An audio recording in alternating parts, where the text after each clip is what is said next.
एक बार एक छोटी सी बच्ची हाथ में मिट्टी की गुल्लक लेकर के भागती हुई एक दवाइयों की दुकान पर गई।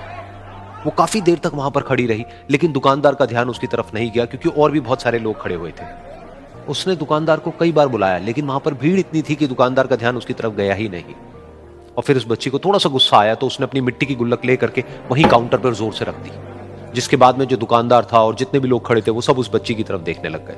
और फिर उस दुकानदार ने उस बच्ची से पूछा, बेटे आपको क्या चाहिए? तो वो बड़े ही भोलेपन से बोली कि मुझे एक चमत्कार चाहिए।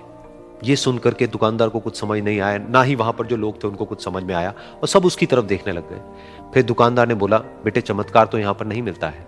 तो बच्ची को लगा कि वो उससे झूठ बोल रहा है, तो बच्ची ने कहा कि मेरी गुल्लक में बहुत पैसे हैं, आप बताओ आपको कितने पैसे चाहिए, लेकिन मैं आज यहां से चमत्कार लेकर के ही जाऊंगी। तो वहीं काउंटर पे एक और आदमी खड़ा था, उसने उस बच्ची से पूछा कि बेटे क्यों चाहिए तुमको चमत्कार? तब उस बच्ची ने अपनी कहानी बताई कि अभी कुछ दिन पहले मेरे भाई के सर में बहुत तेज दर्द हुआ, तो मेरे पापा मम्मी उसको हॉस्पिटल ले गए।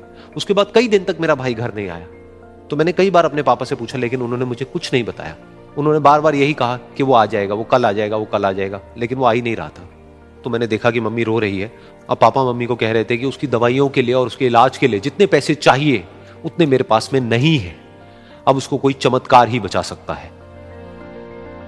तब मुझे लगा कि अगर मेरे पापा के पास में इतने पैसे नहीं भी हैं तो क्या हुआ, मेरे पास में तो है। तो मैंने जितने भी पैसे जोड़ रखे हैं वो सारे लेकर के मैं इस दवाई की दुकान पर आई। फिर उस आदमी ने उस बच्ची से पूछा, कितने पैसे हैं तुम्हारे पास में? ये सुनते ही उस बच्ची ने अपनी गुल्लक उठाई, जमीन पर फेंकी और तोड़ दी और पैसे गिनने लग गई। बाकी सब लोग खड़े होकर के उसको देख रहे थे। थोड़ी देर बाद उसने सारे पैसे अपने हाथ में इकट्ठे किए और बोली, मेरे पास में पूरे 19 रुपए हैं।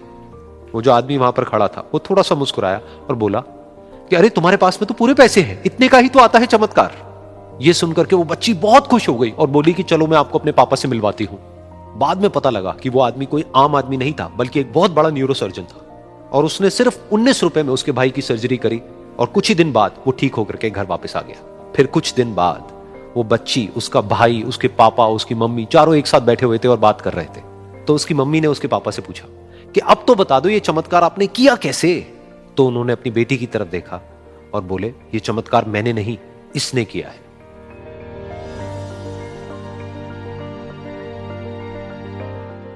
तो यहां पर एक बहुत बड़ी बात है जो हम उस छोटी सी बच्ची से सीख सकते हैं कि जिंदगी में कभी कभी ऐसा होता है कि हमको कोई रास्ता नजर नहीं आ रहा होता है और हम लोग हिम्मत हार जाते हैं। तब हमारे अंदर एक बच्चा होता है जो कोशिश करने से कभी भी पीछे नहीं हटता है।